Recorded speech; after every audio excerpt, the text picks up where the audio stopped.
The importance of delegation. Exam से related अगर हम देखें तो इस चैप्टर का ये इम्पॉर्टेंट पॉइंट भी है डेलीगेशन का इम्पॉर्टेंस। ठीक है, इसमें फर्स्ट आपका आता है इफेक्टिव मैनेजमेंट। इससे क्या होता है, डेलीगेशन से हम क्या करते हैं, इस प्रोसेस में मैनेजर अपना जो रूटीन वर्क है वो सबऑर्डिनेट को ट्रांसफ़र कर देता है। ठीक है, अब इससे क्या होगा, इसका मेन इम्पॉर्टेंट क्या होगा कि जो मैनेजर है वो इफ़ेक्टिवली और एफिशिएंसी से अपना काम ख़त्म कर सकता है। कैसे? क्योंकि उसने क्या किया है, अपना काम उस सबऑर्डिनेट को बना दिया है। फॉर एग्जांपल प्रोडक्शन मैनेजर खुद तो प्रोड्यूस करने नहीं बैठेगा, अगर उसको 20 मशीनरी बनानी है तो वो 20 मशीनरी खुद नहीं बनाने बैठेगा। वो क्या करता है, फॉरमैन को रिस्पॉन्सिबिलिटीज टुवर्ड्स कर देता है। ठीक है, उनको सौंप देता है। तो इससे क्या होता है, इफेक्टिव मैनेजमेंट होता है। क्यों? क्योंकि दे हैव टू रिलैक्स, वो रिलैक्स हो गया है कि अब उसका काम वो इसके फॉरमैनशिप करेंगे। ठीक है, फिर इससे क्या होगा, इसका दूसरा एम्प्लॉयज़ डेवलपमेंट। इससे एम्प्लॉय का भी डेवलपमेंट होता है। क्यों? क्योंकि डेलीगेशंस के साथ पे एम्प्लॉयज़ को हम क्या करते हैं, मोर अपॉर्चुनिटीज़ देते हैं अलग अलग उनके टैलेंट को निखारने की।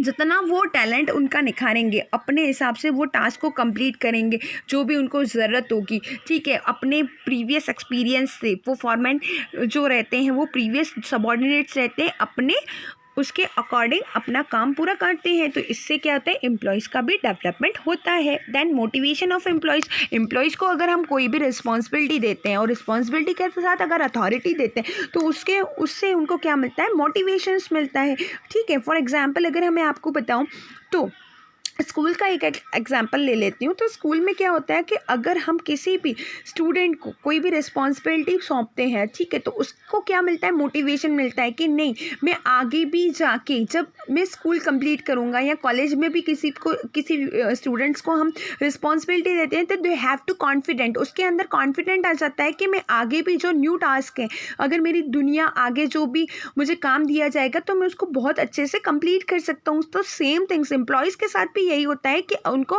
क्या होता है कि पावर मिलता है ना, अथॉरिटी मिलती है सबऑर्डिनेट्स के साथ। तो उसके साथ में उनको क्या होता है कि नहीं, कि मेरा जो मैनेजर है मुझ पे ट्रस्ट कर रहा है, मुझे ये ट्रस्ट दिखाया है कि मैं ये काम बहुत परफेक्ट कर सकता हूँ। दैट मीन्स उस ट्रस्ट पे उतरने के लिए वो क्या करता है कि मैं अपना टास्क कंप्लीट करके बताऊँगा, मैं अपनी पूरी जो मेरे अंदर गुण हैं, जो भी स्किल्स हैं, उसको मैं प्रूफ करके बताऊंगा। That means they have to motivations उनको मिलता है। ठीक है, ऐसे एम्प्लॉयज़ को। फिर फैसिलिटेट ऑर्गेनाइजेशन ग्रोथ। इसके अलावा इसमें क्या होता है, जो डेलीगेशन मैनेजर्स हैं वो रिस्पॉन्सिबिलिटी एंड अथॉरिटी जो सबऑर्डिनेट के माइंड में रहती है, उनके क्वालिफिकेशन और उसकी कैपेबिलिटीज़ के अकॉर्डिंग उन सबऑर्डिनेट्स को वो असाइन करता है। तो इससे क्या होता है कि जो डिवीज़न ऑफ वर्क होता है वो स्पेशलाइजेशन हो जाता है। वो क्या करता है, इम्पॉर्टेंस ऑफ अ ग्रोथ को मतलब बूम अप करता है। क्यों? क्योंकि वो क्या करते हैं, जो मैनेजर है उन्हीं व्यक्तियों को हर बार वो रिस्पॉन्सिबिलिटी देते जाते हैं। तो स्पेशलाइजेशन हो जाता है। अब जिस काम में वो स्पेशलाइजेशन होते हैं तो उसमें कमी यानी नुकसान या फिर कोई भी गलती होने के चांसेस बहुत कम हो जाते हैं। अब जब गलती होने के चांसेस कम होंगे तो मेरी क्या होगी, ग्रोथ ज़्यादा होगी। ठीक है ना। फॉर एग्जाम्पल अगर मैंने पहले ही उस फॉरमैन को दे दिया था कि तुमको 5 यूनिट बना कर देने हैं, मतलब 5 मशीनरी आपको विद इन 1 मंथ में आपको ये मशीनरी कंप्लीट करके देनी है, और वो भी क्या करनी है, बहुत ही क्वालिटी वाइज, उसमें कोई मिस्टेक नहीं हो, डिफेक्टिव पीस नहीं बनाते हैं। तो उसमें क्या होता है, अगर हमने डिफेक्टिव पीसेस बार बार अगर वो अनट्रेंड व्यक्ति या जो स्पेशलाइज नहीं है उसको दे दिया तो उससे क्या होगा, मेरी जो नुकसान है वो बढ़ता जाएगा, क्योंकि वो डिफेक्टिव पीस क्रिएट कर रहा है। तो उससे मेरी क्या ग्रोथ होगी, क्या मेरे ऑर्गेनाइजेशन की ग्रोथ होगी? नहीं होगी ग्रोथ। उससे क्या होगा कि इससे हम जो भी रिस्पॉन्सिबिलिटीज़ और अथॉरिटी सौंपते हैं स्पेशलाइजेशन व्यक्ति को, तो हमारे ऑर्गेनाइजेशन की ग्रोथ होना पॉसिबल है। नेक्स्ट है आपका बेसिस ऑफ अ मैनेजमेंट हियरार्ची।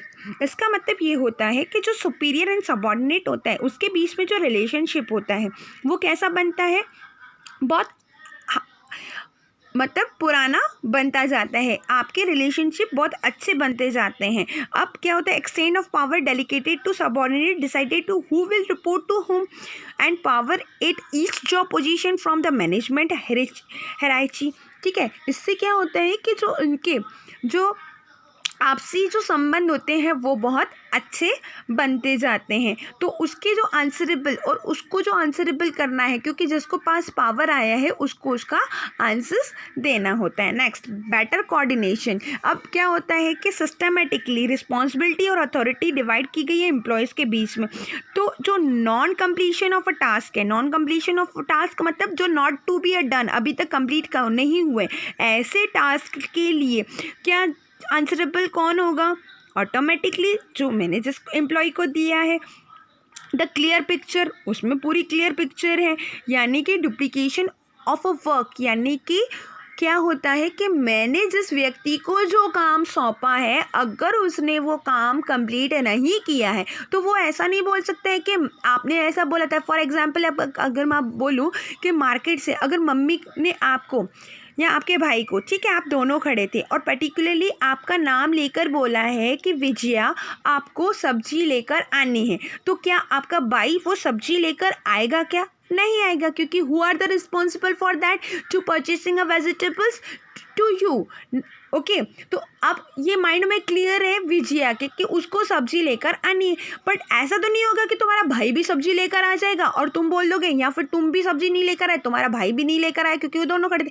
अब तुम ऐसा तो नहीं बोल सकते हो ना कि तुम मम्मी आपने तो अपने आप भाई को बोला था ये सब्जी लाने के लिए, तो who are the answerable? Particularly you. तो मुझे कोऑर्डिनेशन करने के लिए आंसरेबल जो नॉन कंप्लीशन टास्क है, ठीक है, उसका आंसरेबल लेने के लिए मैं किससे करूँगी? बेटर कोऑर्डिनेशन किसका होगा? मम्मी क्या करेगी? आपसे ही वो आंसर करेगी कि why you are not to purchase your vegetables. Now मैं अब क्या खाने में बनाऊँ? कुछ नहीं बनाऊँ, ठीक है ना। तो इसमें क्या होता है कि कोई भी पर्टिकुलरली टास्क जिसको सौंपा जाता है वही आंसरेबल रहता है। Reduce the workload of a managers, इसमें क्या होता है, मैनेजर्स का वर्कलोड क्या हो जाता है? रिड्यूस होता जाता है। रिड्यूस होता जाता है दैट मीन्स जो रूटीन वर्क है वो सबऑर्डिनेट को बोला जाता है, तो वो जो इंपॉर्टेंट वर्क्स रहते हैं उस पर वो मेन कॉन्सेंट्रेशन कर लेता है, और उसके ऊपर जो ओवर बर्डन ऑफ वर्क का रहता है, जो मेंटल प्रेशर्स रहते हैं, वो उनके यहाँ से हट जाते हैं। ओके।